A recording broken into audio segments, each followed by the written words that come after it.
BJP ಶಾಸಕರ ಪುತ್ರಿಯೊಬ್ಬರು ದೇವಸ್ಥಾನದಲ್ಲಿ ದರ್ಪ ತೋರಿದ್ದಾರೆ ಅನ್ನುವಂತ ಗಂಭೀರ ಆರೋಪ ಕೇಳಿಬಂದಿದೆ. ತುಮಕೂರು ಗ್ರಾಮಾಂತರ ಬಿಜೆಪಿ ಶಾಸಕ ಸುರೇಶ್ ಗೌಡ ಅವರ ಪುತ್ರಿ ದೇವಸ್ಥಾನದಲ್ಲಿ ಮಹಿಳಾ ಎಸ್ಐಗೆ ಕಪಾಳ ಮೋಕ್ಷ ಮಾಡಿದ್ದಾರೆ ಅನ್ನೋ ಆರೋಪ. ಮಂಡ್ಯ ಜಿಲ್ಲೆಯ ಶ್ರೀರಂಗಪಟ್ಟಣ ತಾಲೂಕಿನ ಆರತಿ ಉಕ್ಕುಡದಲ್ಲಿ ನಡೆದಿರುವಂತಹ ಘಟನೆ ಇದು. ತುಮಕೂರು ಗ್ರಾಮಾಂತರ ಶಾಸಕ ಸುರೇಶ್ ಗೌಡ ಅವರ ಪುತ್ರಿ ದೇವಸ್ಥಾನದಲ್ಲಿ ಅಹಂಕಾರ ತೋರಿಸಿದ್ದಾರೆ, ದರ್ಪ ತೋರಿಸಿದ್ದಾರೆ. ನನ್ನನ್ನ ಗರ್ಭಗುಡಿಗೆ ಬಿಡು ಅಂತ ಸಬ್ ಇನ್ಸ್ಪೆಕ್ಟರ್ ಒಬ್ಬರ ಮೇಲೆ ದರ್ಪ ತೋರಿಸಿರುವುದು.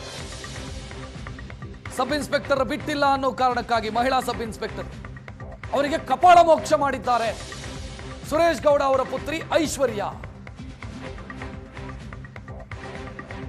ಬಿಡೋದಕ್ಕೆ ಸದ್ಯಕ್ಕೆ ಸಾಧ್ಯ ಇಲ್ಲ ಅಂತ ಸಬ್ ಇನ್ಸ್ಪೆಕ್ಟರ್ ಹೇಳಿದ್ರಂತೆ, ಮಹಿಳಾ PSI ಹೇಳಿದ್ರಂತೆ ಸಬಿತಾ. ಜನ ಇದ್ದಾರೆ, ನಿಮ್ಮನ್ನ ಬಿಟ್ರೆ ಕ್ಯೂ ಅಲ್ಲಿ ನಿಂತು ಕಾಯ್ತಾ ಇರುವಂತ ಜನ ಸಿಟ್ಟಿಗೆ ಹೇಳ್ತಾರೆ, ಬಿಡೋದಕ್ಕಾಗಲ್ಲ, ಸ್ವಲ್ಪ ಕಾಯಿರಿ ಅಂತ.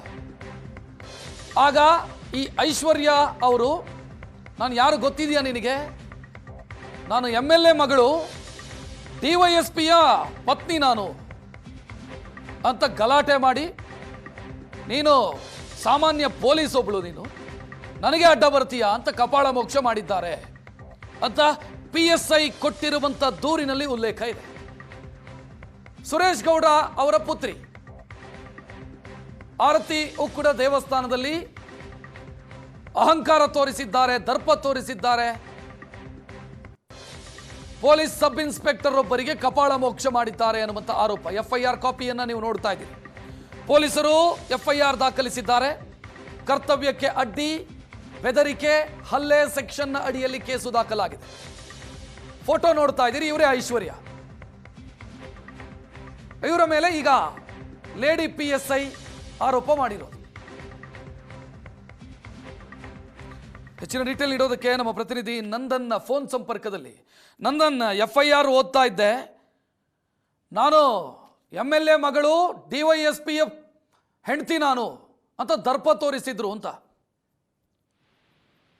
ಖಂಡಿತವಾಗ್ಲೂ ರಕ್ಷತ್, ಈ ಜನಪ್ರತಿನಿಧಿಗಳು, ಅಧಿಕಾರಿಗಳ ಸಂಬಂಧಿಕರು ಏನಂತಾರೆ, ಅವರ ದರ್ಪ ದಿನನಿತ್ಯ ಪದೇ ಪದೇ ನಡೀತಾನೆ ಇರ್ತಕ್ಕಂಥದ್ದು. ಅಂಥದ್ದೇ ಒಂದು ಪ್ರಕರಣ ಮಂಡ್ಯ ಜಿಲ್ಲೆ ಶ್ರೀರಂಗಪಟ್ಟಣ ತಾಲೂಕಿನ ಆರತಿ ಉಕ್ಕಡದಲ್ಲೂ ಕೂಡ ನಡೆದಿದೆ. ಮೊನ್ನೆ ಭೀಮನ ಅಮಾವಾಸ್ಯೆ ಇತ್ತು. ಅಮಾವಾಸ್ಯೆ ಸಂದರ್ಭದಲ್ಲಿ ಆರತಿ ಉಕ್ಕಡಕ್ಕೆ ಸಾಕಷ್ಟು ಜನ, ಸಾವಿರಾರು ಸಂಖ್ಯೆಯಲ್ಲಿ ಭಕ್ತರು ಬಂದು ಆರತಿ ಉಕ್ಕಡದ ಮಾರಮ್ಮನ ದರ್ಶನ ಪಡೆಯುವಂಥದ್ದು ಪ್ರತೀತಿ. ಮಂಡ್ಯ ಜಿಲ್ಲೆಯಲ್ಲದೆ ಬೇರೆ ಬೇರೆ ಜಿಲ್ಲೆಗಳಿಂದಲೂ ಕೂಡ ಭಕ್ತರು ಬಂದು ದರ್ಶನವನ್ನ ಮಾಡ್ತಾರೆ. ಅದೇ ರೀತಿಯಾಗಿ ತುಮಕೂರು ಗ್ರಾಮಾಂತರ ಶಾಸಕ ಬಿ ಸುರೇಶ್ ಕೂಡ ಅವರ ಪುತ್ರಿ ಐಶ್ವರ್ಯ ಕೂಡ ಅವತ್ತು ಸಂಜೆ ಅಲ್ಲಿಗೆ ಬಂದಿರ್ತಾರೆ. ಬಹಳಷ್ಟು ರಶ್ ಇರುತ್ತೆ. ತಮ್ಮ ಪ್ರಭಾವನ ಬಳಸಿ ಅವರು ದೇವಾಲಯದ ಗರ್ಭಗುಡಿ ಮುಂಭಾಗ ಕೂಡ ಅವರು ತೆರಳಿಯಲ್ಲಿ ದರ್ಶನವನ್ನು ಕೂಡ ಪಡ್ಕೊಳ್ತಾರೆ. ಆ ಸಂದರ್ಭದಲ್ಲಿ ಅಲ್ಲೇ ಕರ್ತವ್ಯ ನಿರ್ವಹಿಸ್ತಿರ್ತಕ್ಕಂಥ ಏನು ಮಹಿಳಾ ಠಾಣೆಯ ASI ಆಗಿರ್ತಕ್ಕಂಥ ಸವಿತಾ ಪಾಟೀಲ್ ಅವರು, ಅಲ್ಲಿ ಅವ್ರ ಜೊತೆಗೆ ಒಂದು ವಾಗ್ವಾದ ಕೂಡ ನಡೆಯುವಂಥದ್ದು. ಅಂದ್ರೆ ಐಶ್ವರ್ಯ ಅವರು ಕೇಳುವಂಥದ್ದು, ನನ್ನನ್ನ ಗರ್ಭಗುಡಿ ಒಳಗೆ ಬಿಡಿ ಅನ್ನುವಂಥದ್ದು. ಅಂದ್ರೆ ಗರ್ಭಗುಡಿ ಒಳಗೆ ಯಾರನ್ನೂ ಕೂಡ ಬಿಡೋದಕ್ಕೆ ಸಾಧ್ಯ ಇಲ್ಲ, ಸಾಕಷ್ಟು ಜನರಿದ್ದಾರೆ, ನೀವು ಇಲ್ಲೇ ದರ್ಶನ ಮಾಡಿ ತೆರಳಿ ಅನ್ನುವಂತ ಮಾತನ್ನ ಹೇಳ್ತಾರೆ. ಆ ಸಂದರ್ಭದಲ್ಲಿ ಅಲ್ಲೇ ಇದ್ದಂತ ಮಫ್ತಿಯಲ್ಲಿ ಕಾರ್ಯನಿರ್ವಹಿಸ್ತಿದ್ದಂತ ಒಬ್ರು ಲೇಡಿ ಇನ್ಸ್ಪೆಕ್ಟರ್ ಲಕ್ಷ್ಮಿ ಅನ್ನುವಂಥವ್ರು ಕಾರ್ಯನಿಮಿತ್ತ ಅವರು ಗರ್ಭಗುಡಿ ಒಳಗೆ ಪ್ರವೇಶ ಮಾಡುವಂಥದ್ದು. ಅವಾಗ ಐಶ್ವರ್ಯ ಅವರು ಕೆರಳುತ್ತಾರೆ, ಅವ್ರನ್ನ ಹೇಗ್ ಬಿಟ್ರಿ ನೀವು ಒಳಗೆ ಅನ್ನುವಂಥದ್ದು. ಅವಾಗ ಇವರು ಸವಿತಾ ಅವರು ವಿವರಿಸುವಂತ ಕೆಲಸ ಮಾಡಿದ್ರು ಕೂಡ, ಅವರು ನಮ್ಮದೇ ಆಫೀಸರ್, ಅವರು ಮಫ್ತಿಯಲ್ಲಿದ್ದಾರೆ, ಇಲ್ಲಿ ಕೆಲಸವನ್ನ ನಿರ್ವಹಿಸ್ತಾ ಇದ್ದಾರೆ, ಅವರು ಕಾರ್ಯನಿಮಿತ್ತ ಕೆಲಸಕ್ಕೆ ಒಳಗೋಗಿದ್ದಾರೆ ಅನ್ನುವಂತ ಮಾಹಿತಿ ಕೊಟ್ಟರು ಕೂಡ ಇವರು ದರ್ಪದ ಮಾತುಗಳನ್ನಾಡುವಂಥದ್ದು.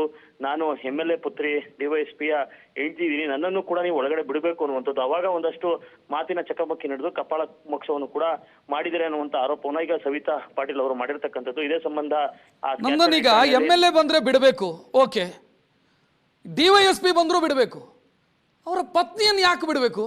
ಏನದು, ಏನ್ ಶಿಷ್ಟಾಚಾರ ಅವರಿಗೆ?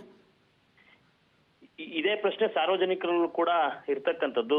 ಈಗ ಜನಪ್ರತಿನಿಧಿಗಳಾಗ್ಲಿ ಅಧಿಕಾರಿಗಳಾಗ್ಲಿ ಅವರೆಲ್ಲರೂ ಕೂಡ ಜನಸೇವೆಯನ್ನೇ ಮಾಡೋದಕ್ಕೆ ಇರ್ತಕ್ಕಂಥದ್ದು. ಅಂದ್ರೆ ಅವರ ಸ್ಥಾನಮಾನಕ್ಕೆ ಗೌರವವನ್ನ ಕೊಟ್ಟು ಒಂದು VIP ಸ್ಥಾನಮಾನವನ್ನ ಕೊಟ್ಟು ದೇವರ ದರ್ಶನಕ್ಕೂ ಅವಕಾಶ ಮಾಡ್ಕೊಡ್ಲಾಗುತ್ತೆ. ಆದ್ರೆ ಅವ್ರ ಮನೆಯವರು ಬಂದಂತ ಸಂದರ್ಭದಲ್ಲಿ, ಹೆಂಡತಿ ಮಕ್ಕಳು ಬಂದಂತ ಸಂದರ್ಭದಲ್ಲಿ ಅಷ್ಟೇ ಸ್ಥಾನಮಾನವನ್ನ, ಅಷ್ಟೇ ಗೌರವವನ್ನ ಕೇಳುವಂಥದ್ದು ಮತ್ತೆ ಕೊಡ್ಬೇಕು ಅನ್ನುವಂಥದ್ದು ಕೂಡ ಒಂದ್ ರೀತಿ ಅಪರಾಧ. ಅದು ಅಧಿಕಾರದ ದುರುಪಯೋಗತನ ಕೂಡ ಅನ್ಸುತ್ತೆ.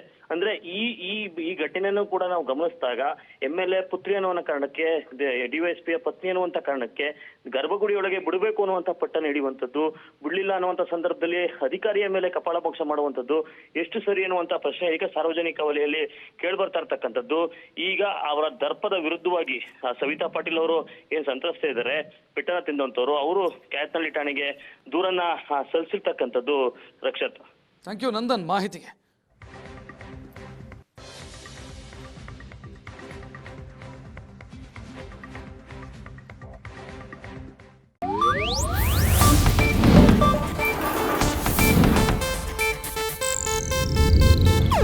ಇದು ಏಷ್ಯಾನೆಟ್ ನ್ಯೂಸ್ ನೆಟ್ವರ್ಕ್ ಪ್ರಸ್ತುತಿ.